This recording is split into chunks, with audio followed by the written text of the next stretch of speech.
Good morning, YouTube. How y'all doing this morning? So today we are starting on a little project, and technically I kind of started on this project yesterday, but that's okay.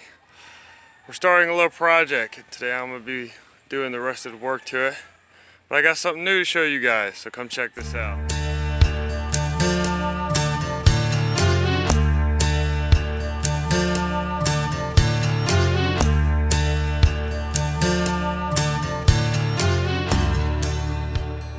Here is the new project. A 1996 Ford F-350 crew cab. This was my buddy's truck, and for about 5 years, and actually he became my buddy. Real quick, the sidetrack. He became my buddy because of this truck. I met him at a gas station and I asked to buy it off him, and he wouldn't sell it to me, but we ended up becoming really good friends because of it. But I finally bought it from him, and as you can tell, it's in mint condition. Anyways, I've been wanting to buy this truck. I've been trying to buy this truck from him for probably 5 years now, and I finally got the chance to buy it. And by the time it got to me to buy it, it has been trashed, obviously.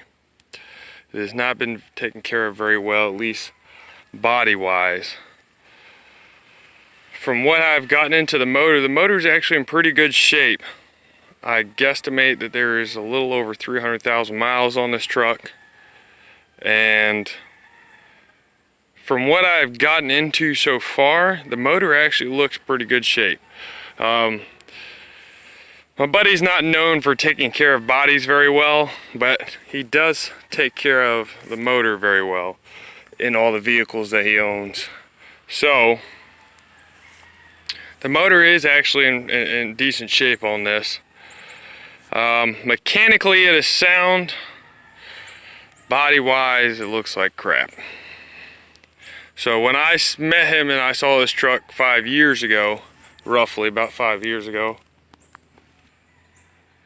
the body was straight and the doors all matched, and it looked like a really good truck. It had a different bumper on it at the time. It never had a tailgate because I'm not sure why, but he just doesn't like tailgates.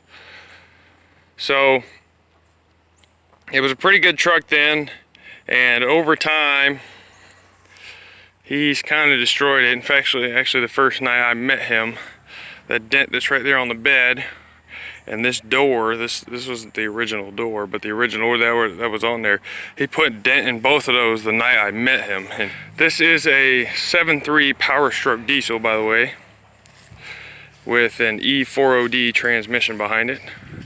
But there is no transmission behind it now. There is no transmission behind it now. And no transfer case, because for last year he sat at his other friend's house, and they stole the transmission and transfer case off it. It has the Sterling 10 1/4 rear and a Dana 60 front. He tore up the leaf spring up here and parked it, and that's why it sat for about a year. But let's get to looking at it. Here is the 7.3 Powerstroke. Now, you can already see I've taken the valve cover off. I took the valve cover off because I wanted to see just to see if he really did take care of it mechanically. I was pretty sure he did. And everything looks pretty clean under here, under the heads. Nothing's really stained like a deep orange color or nothing. Everything looks pretty clean for the most part. I have pulled the number 4 injector. I pulled injector number 4 because it's the easiest to get to, for me at least on this. And to look at it, to look for any heat discoloration on the injector, and there looks like there was a very small spot. And I think I'm going to pull the rest of the injectors anyways. And I'm going to pull out the glow plugs and see how they look and if they are working well. The turbo is disconnected right now on the front and the back. This battery cable over here looks like complete trash. As far as I can tell, I don't see anything missing off the engine. I have the intake pipe that's already sitting in the truck.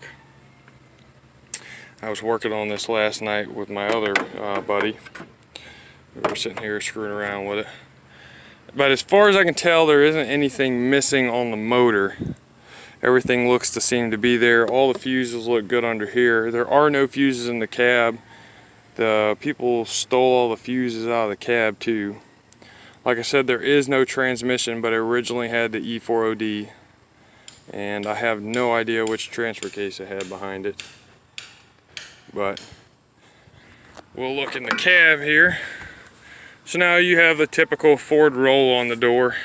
You see this all the time for when people get their door out of alignment and they don't fix it, and it rolls the door back. Here's the inside of the cab. It is moldy as hell because we live in the state of Florida. And in the state of Florida, you can't keep mold off anything. I don't care if you park your vehicle for 6 months, it'll have mold in it after 6 months. That's how Florida works. So here's the back seat. You see my toolkit in here. The cab's in alright condition. The front dash is all cracked up there in the front. Damn skeeters are chasing me. Cab's all tore up. This seat is tore up pretty good. But the dash is falling apart, but the cab is alright. It's all going to get restored anyway, so.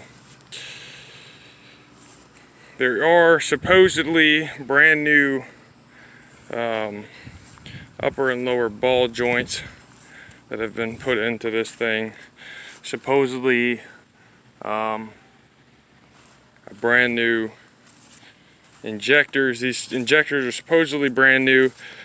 They don't look brand new, but they don't look like they have very many miles on them. I'll put it to you that way. They look relatively new. He's done a little bit of work here to the front, lifting it, and all that's coming out. All that's coming out. But for the most part, the truck is in half-ass okay shape, and it might take a bit to get it restored, but we will get there eventually. Now you may ask me why in the heck I would want to try to restore this old junker, this old poor Ford truck. And I tell you, because the year 1996 is the year I was born. Not to mention, I have wanted one of these trucks for a long time. Now, I owned a 94 dually, which it was an early 94 dually. It was a 7.3 IDI turbo diesel. So I have some experience behind the IDI motor. I've replaced and rebuilt an IDI engine. I've come to find out that the Powerstroke is a lot different, but as far as mechanically, it ain't nothing I can't figure out. So I want to restore this truck. I've wanted one of these trucks for a really long time, an F-350 crew cab long bed with the Powerstroke engine. Because I don't know, this is probably my second favorite truck of all time, right here. My second favorite pickup truck that's ever been made. My first favorite is the 1977 F-250 Highboy, single cab, long bed Highboy. And if I could ever get my hands on one of those, boy, that'd be a miracle. But this is probably my second favorite truck I've ever wanted. So I'm going to completely restore this thing from the ground up. And when I mean completely, I mean the only thing that's going to be probably left on this truck that would be original is going to be the engine block, the heads, the cab itself, not the doors, the cab, and the axles and the frame. That's all. That's probably all that's going to be left. All the doors, all these have to cut, all the quarter panels and then the fenders are coming off. All the doors are coming off except for one of them. I might try to salvage that back corner. That one looks all right. The bed's coming off, the hood's coming off. The entire front clip is coming off and getting replaced. As you see here where it mounts to the cab, right there you can see the rubber bushing underneath it right over here. That's all rusted out, so that's all gonna get replaced. All that's coming out. This might be the only door I try to save. I'm gonna take this to my buddy, he's my other buddy, and see if he can pull these dents out right here and fix that up. But if he can't, I'm gonna try to find a new door. So, yeah, the only thing that will probably be original on this truck will be the axle, the cab, the engine, most of the engine at least, because that's going to get a lot of upgrades in it. The engine and the frame, and maybe that door. As far as the transmission goes on this, I'm pretty sure I'm going to convert this out. I'm going to try to find a donor truck, and I'm going to convert this out to a ZF5 5-speed manual truck. I don't mind an automatic. I like an automatic, but I really like a manual truck, especially when I'm towing. And the other reason I like manuals is because you can do a lot of engine braking with it. I'm not the kind of person that likes to be on my brakes all the time. If I don't have to be on my brakes, I don't like to. So there'll be a 5-speed manual behind this, and I'm looking into what I should get for a transfer case. I'm going to try to find a geared transfer case. We'll show you what's up under here, which is absolutely nothing. There's nothing there. Just a flex plate or a flywheel. Nothing, but everything, as far as the cab is concerned, everything looks pretty good in shape. There's no rust. There's a crap ton of oil on every single thing underneath here, but this oil cooler is leaking like hell, I know that. And this 7.3, of course, everybody knows the 7.3 leaks like hell. So there is oil on just about everything underneath here. No front drive shaft either, so I'll have to get new drive shafts too. But with that, I'm going to delete the intercooler, transmission cooler. There's going to be a lot of delete. The radiators are probably going to be gone. We're putting new radiators in it. And, I mean, this thing's going to get a complete makeover. So the idea of this truck is to be a King Ranch tribute truck. I've always loved the Ford King Ranch. And I know they don't make 96 King Ranches. So, I'm going to go with I think they call it Caribou Brown, and the gold underneath. So along the bottom trim under here, that'll all be gold. I'm getting some fender flares that kind of look similar to what's already there with the metal. They just come out a little bit. I'm not a huge, like, giant fender flare kind of guy, so I like everything to kind of look old and like it was. So there will be some fender flares on there, and those will be gold. So it'll have the gold trim all the way down the truck and around it. And I'm ripping the entire interior out. The seats are all going in the trash unless somebody wants them. And I'm probably going to go for some King Ranch seats. I have an old 6.0 truck. And I'm going to buy, there's these companies that if you use the color codes off your vehicle, you can buy spray paint. That's exactly that color. And I'm going to paint all the plastic I can save in the interior that color, and anything I can't save I'll buy new and then paint that. So the interior will match the exterior if I don't go with a black interior, which I haven't decided on yet, but I'm pretty sure that it's going to be King Ranch interior, colored interior, or a lighter tan color for the interior. There'll probably be tan carpets, which I know you probably shouldn't do for a farm truck. Now, as far as the suspension goes, They are both leaf springs in the front and back.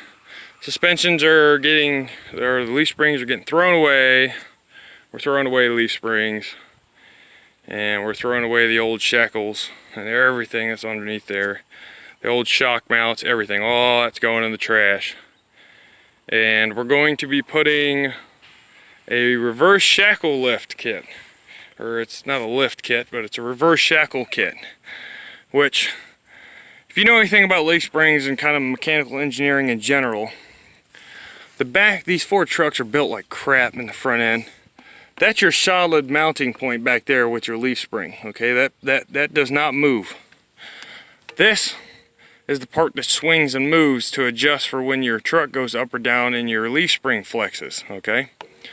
That is a terrible idea engineering-wise, because that means if your truck hits a bump and this leaf spring flexes up and in turn pushes this shackle forward, okay, which means that it slightly pushes the axle forward, which means that your axle is fighting itself to go into a bump, because every time you go into a bump, your axle tries to push its way through the bump.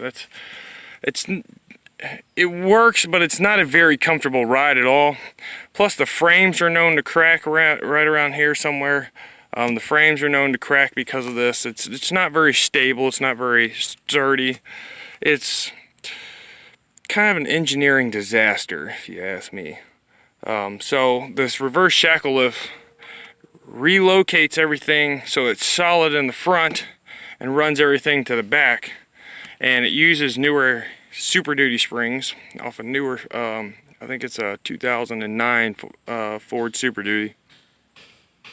And I'm going to reverse shackle lift it, or reverse shackle it in the back also, and put bigger, heavier duty springs in the back. But in turn, and the reason I keep calling it a lift kit is because it does lift your truck about 4 inches up. Which is alright. I mean, I'll clear 33s, and that's, they say I can clear 37s, and I don't really care to clear 37s. I've seen some pictures of these trucks with 4-inch lift on 33s. Which is actually what's on here now is 33s, and I think the lift that's on here now is 3 inches. So we're going to try to clear 33s, maybe 35. I'm going to be putting the original aluminum wheels back on this thing. I found a company that sells them for pretty cheap, remanufactured wheels. So we're going to run those. We're probably going to run Ironman mud tires on it. Nothing really super wide, nothing, just something that if I'm out in the pasture or out in the field or something, I can get around with it. If I have to go through the mud, I can. By no means is this going to be a mud toy. It's going to mostly be a on-the-road truck. But I like to have the capability of being able to get around if I have to. The front and rear axles, okay. The front and rear axles, that's a 10 and a quarter Sterling, Ford Sterling, and that is a Dana 60. There, I am looking at putting a Torsen rear end, or a Torsen carrier, and an Eaton E-locker in the front. So this is, I'm going to put an Eaton Torsen carrier in the back, and an Eaton E-locker in the front. The engine is getting stage 2 injectors. We're putting a Banks turbo in here with the intercoolers kit, and we're putting a new high pressure oil pump on top of it. It's going to produce a lot more volume. We're also putting a new radiator in here. And maybe going to electric fans, we will see. I may just keep the original old clutch fan, just put a new clutch on it because I think that clutch is wore out. So we're going to do that. I may or may not go to an aftermarket power steering pump, because these power steering pumps are known to be leaky little sons of guns. So we probably will go to a aftermarket power steering pump and figure out a way to mount it. I also have to, I believe right here is where my master cylinder would go for the manual transmission. I am going to try to restore and clean out the heating system and the cooling system in here. And all this is going to be cleaned up. Anything that has to be rewired in here is going to be redone. Make new harnesses, fix what we got to, especially this battery cable. And in fact, this battery cable, I might even just work on this today. But these injectors are going to all come out today. All the glow plugs are going to come out today. We're going to work on that. And once I get all the injectors out, I'm going to inspect them, maybe clean some of the carbon off the tips of them. And then we will work into taking out the glow plugs. Yeah, we'll put all the injectors back in after we clean them up and see if they're, and see how bad they look. Then we will put the valve covers back on, turn the engine over, if I can get the engine turned over. I haven't even heard this thing turn over yet. This thing has probably turned over in over a year. We're going to turn the engine over to clean out all the oil through the glow plug holes, and then we will take the valve covers back off, reinstall the glow plugs, and then we should be good. I'm not necessarily trying to start this thing. I just kind of want to hear the compression. See if I hear any skips when I try to turn it over. It should be one solid sound, and the RPM should stay about the same. They shouldn't get higher or lower at any certain point. They should stay about the same. If you ever hear a skip while you're trying to start the engine in this without any fuel, that's usually not a good sign. That usually means you have lacking compression in the cylinder, and that's something I'm trying to figure out, because if I have lack of compression anywhere in here, this entire motor is coming out of the front of this truck, and I'm probably going to rebuild it. I'm going to send it to a machine shop, have them magnetic particle inspect it, have them magnetic particle inspect the heads, check the heads, put new valves in it. If not, if I don't have to and the cylinders look good and there's still good cross hashing, what we'll probably do is just tune it up real good, put brand new injectors in it, the new turbo, all that, better high pressure oil pump. And I would like to get on the dyno at the rear wheel about 400 horses. 400 horses, probably about 700 to 800 foot-pounds of torque, and I'll probably get more torque than that out of it. But that's where I would like to be by the time this truck is all said and done. I'm not trying to make some crazy build. I'm just trying to get a little bit more power than these trucks had of their day. So at 400 horses and at 800 foot-pounds of torque, I will have more than enough for any towing I might have to do, or any just driving around. Plus it'll give it a little bit more fun. It'll make it run better like a newer truck. So we will see how that turns out. The oil cooler is also leaking on this truck, so I'm gonna have to rip that out. I think I've seen some aftermarket ones that they look really, we'll have to see how this one looks when it comes out, but depending on how this one looks when it comes out, we might put an aftermarket one in it. We'll see how that turns out. As far as a couple rocker arms that are not depressing anything, there was one of them I was saying, there's one of them. There doesn't seem to be much play in it at all. So, but we can check that, we'll have to check that again and make sure that they are at least within spec. I did pull the oil dipstick out on this, and the oil looks like it's about halfway through its life. It is not solid black. It looks, I'm sure on camera it would look really black, but in person it's just a really deep brown, and it still has quite a good feel to it. There's quite a bit of lubricity to it yet, so I don't believe that there is any problems with that. And like I said, for the most part he took care of it mechanically. He just neglected it very seriously on the body. Folks, I'm going to be making this into a video series, and we're going to be working on this truck one day at a time, and we're going to turn this thing around all the way, because it definitely needs a lot of work right now. Thank you.